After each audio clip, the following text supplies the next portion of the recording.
My name is Thomas Bennett, and I'm 61 years old now. This story happened 3 years ago, on what started as an ordinary Tuesday morning in November. I was sitting in my usual corner booth at Morrison's Cafe, the place I'd been coming to for my morning coffee for the better part of a decade. I'd built my consulting business from nothing, starting in my early 30s after years of working, my way up through various corporations. By the time this story takes place, I'd done well for myself. Very well, if I'm being honest. I had the nice house, the luxury car, the investment portfolio. I traveled first class and stayed in fine hotels. But somewhere along the way, in the pursuit of success, I'd become isolated. My marriage had ended 15 years earlier. My 2 sons were grown and lived on opposite coasts, busy with their own lives. I saw them maybe twice a year if I was lucky. So most mornings I sat alone in that cafe, reading the financial news on my tablet, drinking expensive coffee, and not really connecting with anyone around me. The staff knew my order by heart, but we rarely exchanged more than pleasantries. I'd become one of those people who exist in their own bubble, barely noticing the world spinning around them. That particular morning, rain was streaking down the windows, creating patterns against the gray November sky. The cafe had that warm, cozy feeling that made you grateful to be inside. I was reviewing some contracts for a client when I became aware of a small presence near my table. I looked up to find a little girl standing there, maybe 5 or 6 years old. She had blonde hair pulled into 2 braided pigtails with pink ribbons, and she wore a tan jacket over a red dress. Her pink sneakers had mud on them from the rain outside. But what caught my attention most was what she was holding. A stuffed rabbit that had seen better days. One of its ears was hanging by a thread, and stuffing was coming out of a seam along its side. "Mister," she said in a small voice, "can you fix my toy?"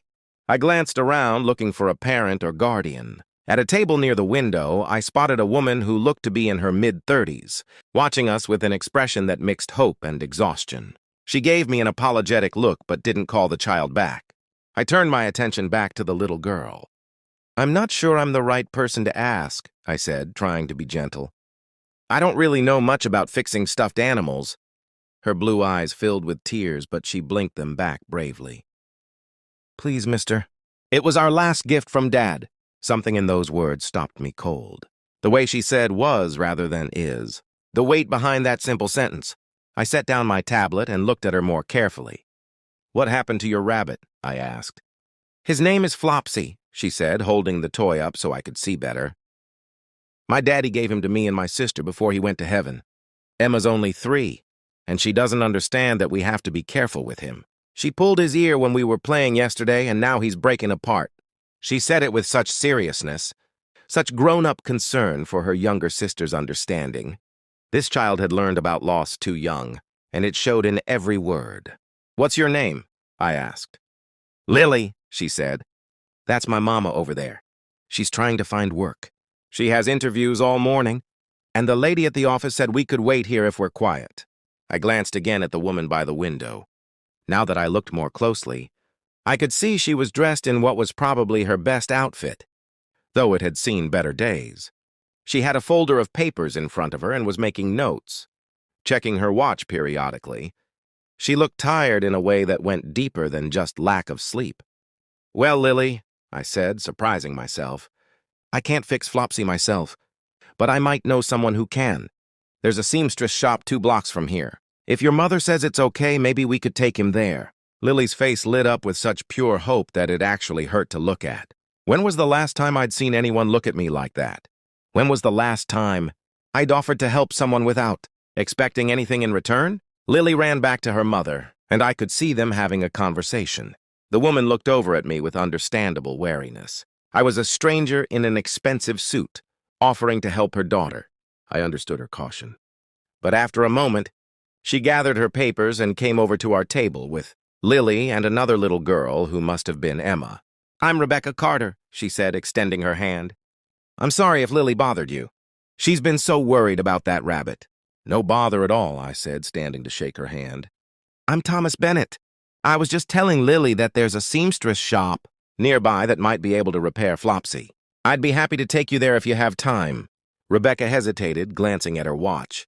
"I have a job interview in 40 minutes across town. I can't really afford to miss it." "Then let me take Lily," I said. then quickly added when I saw her expression, "Or you could come with us quickly. And I could give you a ride to your interview after. I have a car and the seamstress is just around the corner." It was a bold offer, perhaps too bold, but something about this family had touched something in me that had been dormant for a long time.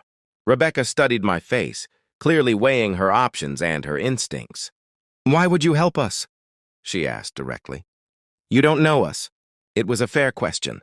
"Honestly, I'm not entirely sure," I said. "But your daughter asked me for help and I think I can provide it."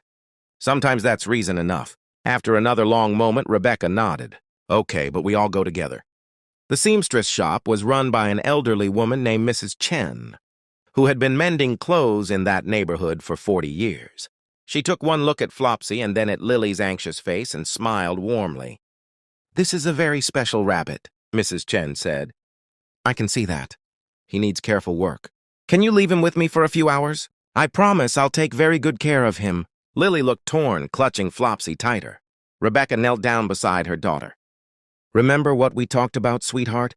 Sometimes we have to let things go temporarily so they can be made better. Flopsy will be safe here." "Will it hurt him?"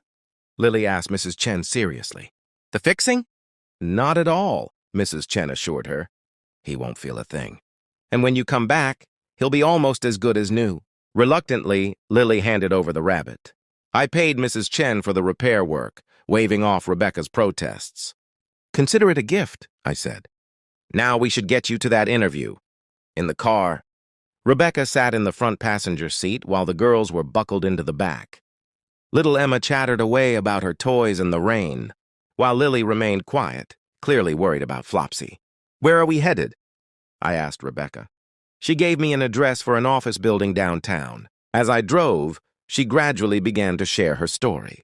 Her husband, David, had been a firefighter. 3 years ago, he died in the line of duty, saving people from a burning apartment building. Rebecca had been left with 2 small children, some life insurance that had slowly been depleted, and a mountain of medical bills from David's final days in the hospital. "I've been working part-time jobs," she said quietly, "but with childcare costs, it's almost not worth it. I'm trying to find something with better hours and benefits, something that will let me support the girls properly." "What kind of work are you looking for?" I asked.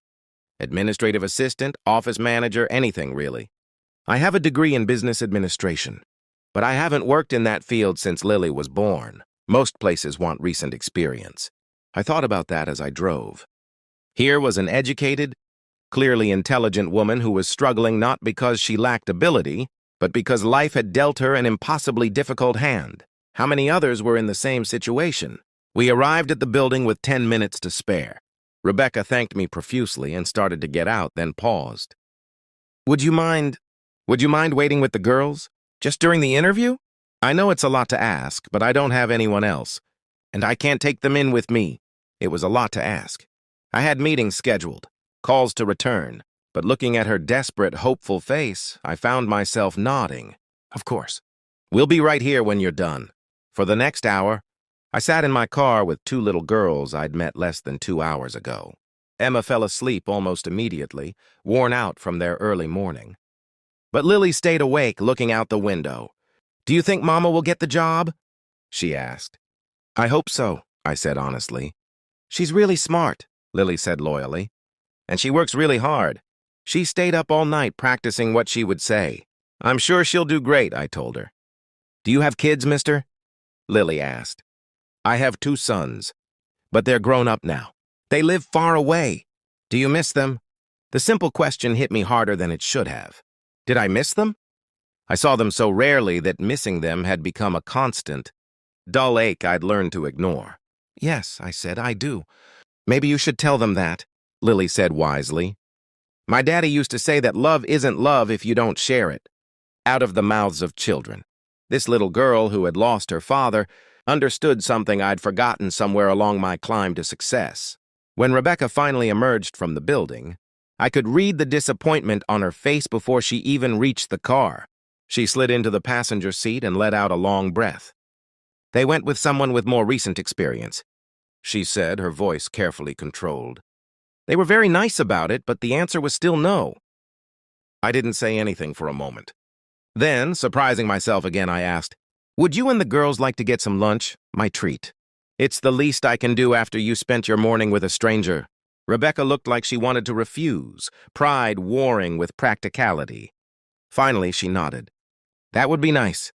Thank you. We went to a family-friendly restaurant, nothing fancy but clean and welcoming. Emma woke up and was delighted by the mac and cheese, while Lily carefully ate her chicken tenders, still worried about Flopsy. Over lunch, I learned more about Rebecca's situation. She was 2 months behind on rent.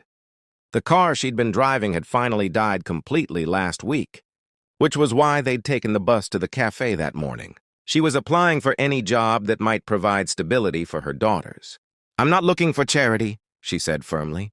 I just need a chance. One real opportunity to prove what I can do. Something was forming in my mind. An idea that seemed crazy, but also somehow absolutely right. What if I told you I might know of a position? I said. My consulting business has been growing,